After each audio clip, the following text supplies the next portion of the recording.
Bonjour, je m'appelle Laetitia, j'ai 36 ans.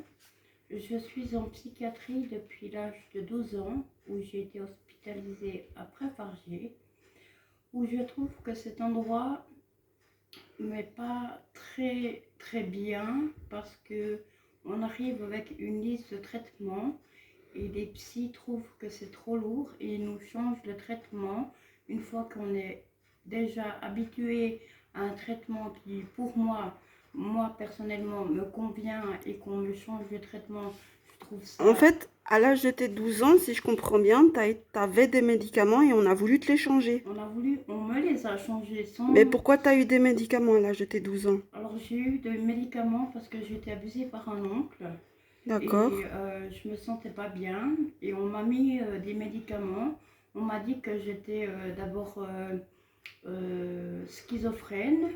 Après, j'ai eu l'étiquette de borderline parce que je m'automutilais. Ils t'ont mis beaucoup d'étiquettes sur le front et ont essayé de changer au fur et à Voilà, mesure des années. tout à fait, voilà.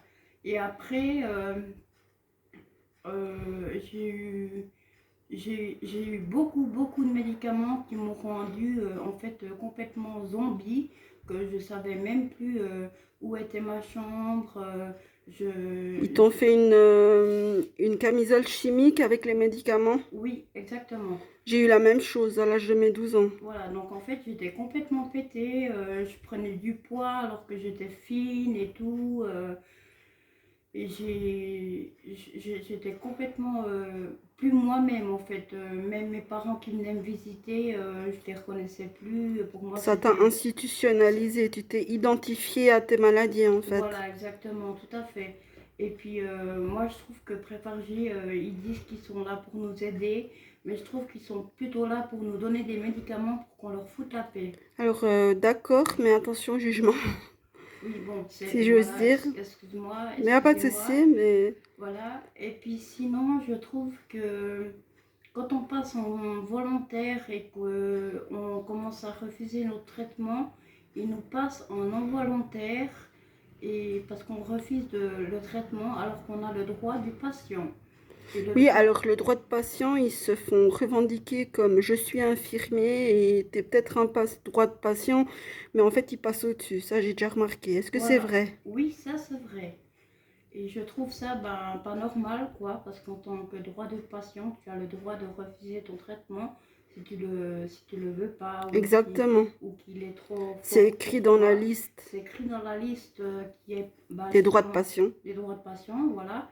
Et quand tu refuses et que tu tombes sur des personnes que je ne citerai pas le nom, mais des médecins que moi je n'apprécie pas, certes, je n'apprécie pas tout simplement Parce qu'ils euh, t'ont pas écouté parce qu'ils m'ont pas et écouté et respecté respecté dans ce que tu dans ce que disais je et disais. ils ont interprété à leur manière. Voilà, ils ont interprété à leur manière. Du coup, ils vous passent en involontaire et vous devez prendre les médicaments Obligation. en gouttes parce qu'en plus, ils disent que vous ne prenez pas vos médicaments, que vous les recrachez. Et du coup, ils passent tout en gouttes. Et du coup, bah, vous êtes complètement stone, pété. Et vous n'avez même pas le droit de sortir pour fumer une cigarette. Est-ce Et que ça t'est déjà arrivé de refuser un médicament et d'être confronté à la piqûre au cul? oui, alors la D'accord. piqûre au cul, je l'ai eu 4 fois parce que mon corps n'assimile plus les médicaments. Et j'ai eu 4 fois la piqûre au cul et j'ai dû aller en isolement. Même qu'en isolement, tellement que j'étais violente, ils m'ont déshabillée, ils m'ont mis toute nue dans l'isoloir et que moi je n'accepte pas d'être toute nue dans l'isoloir, que j'ai pris le matelas et que je me suis cachée derrière et ils ne voulaient pas ouvrir la porte, C'est pas possible, ça, ils ne c'est... voulaient pas ouvrir la porte tant que je ne baissais pas le matelas. Ouais.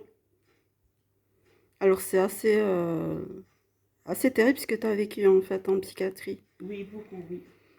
Par contre là, tu es en ce moment dans un foyer. Qu'est-ce que tu peux dire sur ce foyer sans Alors, porter de jugement ou le ni de foyer, viser, ni de dire de non? le foyer est un foyer d'accompagnement et de dernière chance, comme on m'a expliqué. En ce moment, je suis mise à la porte parce que j'avais une année pour gérer mes auto-agressivités, mais quand on vous persécute toute la journée en demandant des cigarettes, en demandant de l'argent, et ben ça vous fait péter les plombs. Et puis vous en prenez malheureusement aux mauvaises personnes, donc à l'équipe. Et puis bah, malheureusement, bah, je suis mise à la porte pour le 1er septembre.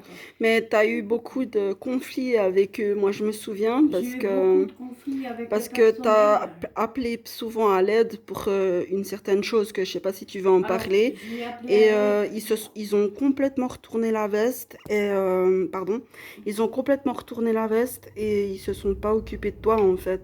Ils Alors, t'ont laissé libre à toi-même.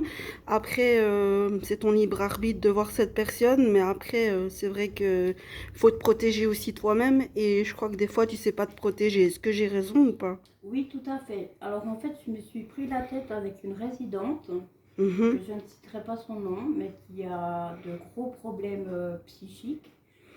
Et un éducateur est venu me parler vraiment face à face, comme ça, et je l'ai mal pris.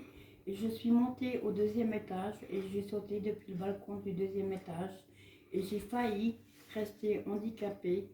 Mais grâce au Seigneur et grâce à mon vouloir, je remarche. Bien. Et du coup, après ce saut-là, on m'a fait la remarque que je faisais peur aux infirmiers. Donc, on m'a mis l'ICUS comme référent Mhm. et une infirmière qui a commencé il n'y a pas longtemps et qui va partir pour faire l'école d'infirmière comme co-référente de bien-être. Mhm.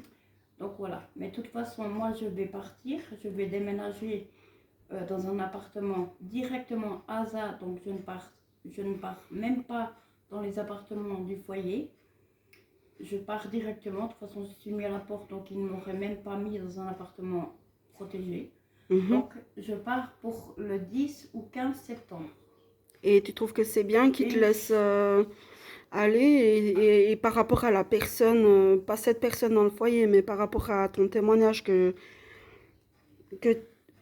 par rapport à la personne du tribunal du qui a été tribunal dans le jugement, qui a été mis qui dans a le été, journal, qui a été mis dans le journal, qui a été oui. mis dans le journal, ça n'a pas été très très clair toute cette histoire et t'as pété les plombs par rapport à ça, ce que j'ai compris. Et Oui. t'as tout retourné, c'est pour ça que t'es mise à la porte, à ce que j'ai compris. Mais d'un autre côté, il te protège pas par rapport à cet homme. Et deuxièmement, il y a aussi un laxisme par rapport à toi qui sait pas si tu veux continuer la relation ou pas. Alors voilà, moi je vous explique encore une chose, c'est que on m'a donné, grâce à une amie que je ne citerai pas son nom si elle Ah, le tu peux veut me pas. citer. Alors grâce à Marie-Alice, j'ai pu me rendre compte que j'avais la maladie de Stockholm, ce que je ne connaissais pas du tout. Et maintenant, je suis en train de faire une thérapie par rapport à ça. J'ai encore de la peine parce que j'ai encore des fois où je côtoie la personne en- qui m'a fait du mal. Mais est-ce que tu comprends que c'est contradictoire et que c'est très dangereux de le fréquenter pour toi? Oui, Tu l'entends, je mais tu le comprends l'entends et pas. je ne comprends pas. Et pour cela, je suis quand même contente de déménager dans un village. Je ne citerai pas de nom parce que je n'ai C'est pas. plutôt personnel, ça, faut pas C'est se chercher. personnel, voilà. C'est personnel. Je suis quand même contente de déménager près de ma famille en me disant que je ne verrai plus Cet homme. cet homme, et que je serai tranquille et en paix et je pourrai refaire ma vie de partir de 0 à 1000, quoi. Voilà. Et qu'il y aura D'accord. peut-être moins d'hospitalisation, j'aurai toujours le même suivi psychiatrique. Bon, plus avec le psychiatre du foyer, mais Il est pas bon de toute façon. voilà. Mais j'aurai mes parents à proximité, j'aurai le suivi ASA du foyer et j'aurai une infirmière de la côte qui va me suivre 2 fois par semaine Alors dans mon toi, maintenant, appartement. c'est toutes ces histoires, c'est une page qui se retourne et C'est une page puis qui se une retourne. libération, c'est Et comme ça que tu alors peux le voilà, dire. exactement, c'est une page qui se retourne et une libération et j'espère qu'il y aura moins d'hospitalisation dans ce centre psychiatrique de Préfargé. Alors, je remercie beaucoup Laetitia pour ton témoignage. C'était extraordinaire. Merci à Merci les Marie-Alice. petits loups. Je vous souhaite une bonne fin de journée. Je vous aime très fort. Ciao, ciao tout le monde. Mettez des pouces bleus. Au revoir Laetitia. Au revoir Marie-Alice.